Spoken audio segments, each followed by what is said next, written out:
अब तक प्रतिभाओं को निकलने के लिए बॉम्बे और दिल्ली जैसा प्लेटफॉर्म चाहिए होता था लोगों को, लेकिन अब चीज़ें अगर ऐसी हैं, अगर आपका टॉपिक अच्छा है और ये कहा जा सकता है कि अगर लोगों को टच करता है तो आप बहुत जल्द फेमस हो सकते हैं। और ऐसा ही एक चेहरा है जो लगातार बुलंदियां छू रहा है और साथ में जो शब्द हैं वो लोगों को पसंद आ रहे हैं। मैं बात कर रहा हूँ बिहार की बेटी की, और मेरे साथ है नेहा सिंह राठौर जो कि लगातार फेमस होती जा रही है। और जो फेमस होने का एक तरीका है आपका, वो लोगों का कहना ये है कि आप सरकार को टारगेट कर देती हैं, चाहे वो यूपी में काबा हो या फिर उसके बाद भाजपा का आपको टारगेट करना हो। इसको कैसे देखती हैं आप, किस तरीके से? ये मैं सरकार को नहीं टारगेट करती हूँ, मैं तो मुद्दों को टारगेट करती हूँ। मैं बीजेपी को नहीं टारगेट करती हूँ, मैं तो बेरोजगारी को टारगेट करती हूँ, महंगाई को टारगेट करती हूँ।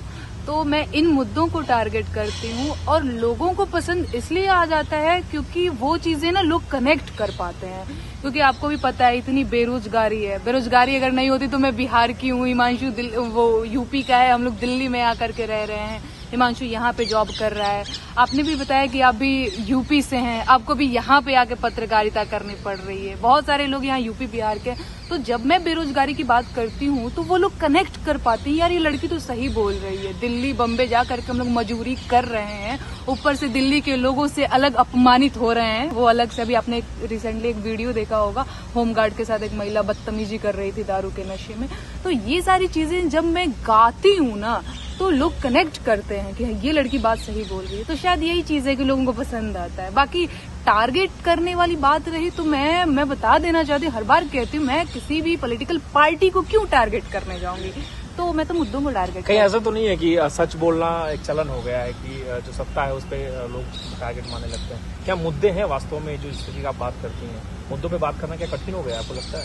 हाँ, कठिन तो हो ही गया भैया। देखिए, कठिन इसलिए हो गया क्योंकि हम बेरोजगारी पे गाना गाते हैं तो हमको लोग ट्रोल करने लग जाते हैं, भद्दी भद्दी गालियां देने लग जाते हैं। आप भी पत्रकार हैं, आपको भी पता होगा, आपको भी ये सारी चीजें फेस करनी पड़ती होंगी। तो क्यों नहीं, कठिन तो हो ही गया है। जैसे मुझे भी मैंने एक गाना गाया यूपी इलेक्शन में, यूपी में काबा, तो लोगों ने कह दिया यूपी में तो हर सुघर भतार बा। रवि किशन की बात कर रहे हैं? नहीं, मैं रवि किशन जी की बात अपना वीडियो जारी किया। नहीं, वो तो जो ठीक है, उनका जो भी रहा, लेकिन लोगों की मैं बात कर रही हूँ। ऊपर से यूपी में तो हर सुघर भतार बा, ये कोई बात होती है ना? तो लोग तो क्या बोलते हैं, गलत सलत बोलते ही हैं। तो वो तो है ही कि हाँ भाई, कठिन तो हो गया है क्योंकि आप अगर सच बोलेंगे तो आपको बहुत सारी गालियां सुननी पड़ेंगी। तो आप पहले से ही हो जाइए कि नहीं, आपको गालियां सुन लेनी है, फिर आप सच बोलिए। तो ये तो बिल्कुल है। आपने यूपी में काबा का क्वेश्चन आपने सामने रखा मुद्दों के साथ भी, और यूपी में योगी जी की जो सरकार है वो दूसरे उसमें भी आ गई बहुमत के साथ। लोगों ने ये भी ट्रोल किया कि नेहा सिंह राठौर एकदम से एक्सपोज हो गई कि बिहार में तो ये सब बा, मतलब योगी जी बा, उनका बुलडोजर बा। इस पे फिर नहीं, देखिए कौन क्या हुआ उससे मुझे मतलब नहीं है। मैं मुद्दे रखे, मैंने अपने मुद्दे रखे और मैं तो कहती हूँ कि आप बता दीजिए ना कि मेरे ये मुद्दे गलत है। कोरोना काल में लाशों से गंगा भरी थी, क्या ये गलत है? या वो मैंने एक लाइन गाया था, मंत्री के बेटवा बड़ी रंगदार बा, तो क्या रंगदारी नहीं दिखाई थी किसानों के ऊपर? वो गलत है। या फिर मैंने एक हाथ रस के निर्णय जो है लड़की के परिवार बा, वो गलत है। या फिर राम राज के झांकी बा, काशी मथुरा बाकी, वैसे करके अभी मैं लाइनें भूल रही हूँ पर वही लाइनें हैं। तो आप मेरी लाइनें बता दीजिए ना कि वो लाइन गलत है, ठीक है? तो मैंने तो मुद्दों की बात करी थी। भोजपुरी को एक नया स्थान दिलाने के लिए, उसके साहित्य को नया समझाने के लिए लगातार आप काम कर रहे हैं। यूट्यूब चैनल भी आपका है, इसको लेकर के और दिमाग में क्या चल रहा है? क्योंकि आप हमेशा से कहती रही हैं कि मुझे बहुत कुछ तो नहीं, लेकिन भोजपुरी को स्थापित करना है। जी, बहुत अच्छा सवाल किया। मैं तो ये भूल ही गई थी, मैं ये बताना कि मेरा एक आंदोलन है, भोजपुरी बचाओ आंदोलन। इसके तहत मैं ना भोजपुरी में ना नए गीत लिख रही हूँ ताकि हमारी भोजपुरी जो है और समृद्ध हो। क्योंकि आप भी देख रहे हैं यहाँ लहंगवा चोलिया से ज्यादा तो राइटर कुछ लिख नहीं पा रहा है। तो मैं कुछ नया और स्वच्छ गीत लिखने की कोशिश कर रही हूँ जिसको फैमिली के साथ बैठ करके सुना जा सके। इसके साथ साथ मैं भोजपुरी के संरक्षण पे भी काम कर रही हूँ। जैसे आज से 30-40 साल पहले हमारी दादी नानी मम्मियाँ जिस तरह के गीत गाती थी, लोकगीत गाती थी, उन गीतों पे मैं काम कर रही हूँ। मैं जाती हूँ, उनसे पूछती हूँ, बता ना तोरा जमाना में कैसन गीत लिखल जाता रहे, कैसन गीत गावल जाता रहे मम्मी लोगों से, मड़वा में कौन गीत गावल जाता रहे, भौसुर के कौन गाड़ी गावल जाता रहे। तो मैं डायरी मेंटेन करती हूँ और फिर मैं लोगों को सुनाती हूँ कि आज से 30-40 साल पहले इस तरह के भी लोकगीत हुआ करते थे। तो मैं काम कर रही हूँ इस पे। कुछ हिंदी खबर के दर्शकों के लिए आप गुनगुनाना चाहें, अभी कुछ नया कुछ दिखाओ अपने, जो सबसे ज्यादा पसंद हो आपको?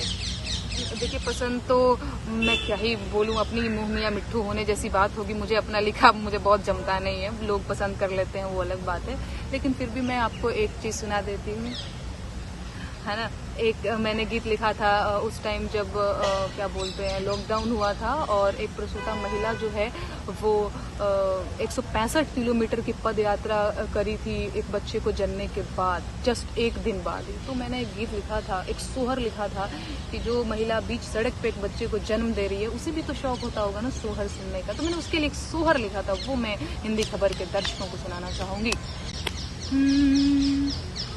अरे उठेला दरदिया कमरिया में, बिचेरे बजरिया में हो, ललना लाज लागे हमारी नजरिया में, देखें लोग बजरिया में हो।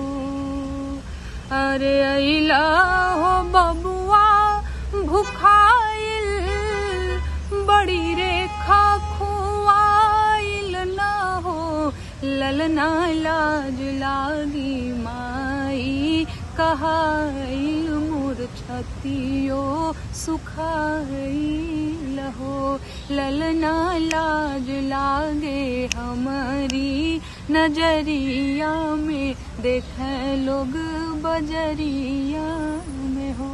धन्यवाद। ये थी नेहा सिंह राठौर, जो कि बहुत अच्छा गाती हैं, और साथ ही अपने जो मुद्दे थे, जो अपनी लड़ाई है, उसके बारे में भी उन्होंने जिक्र किया। वीडियो जर्नलिस्ट पंकज के साथ अनुज हनुमत, हिंदी खबर, दिल्ली।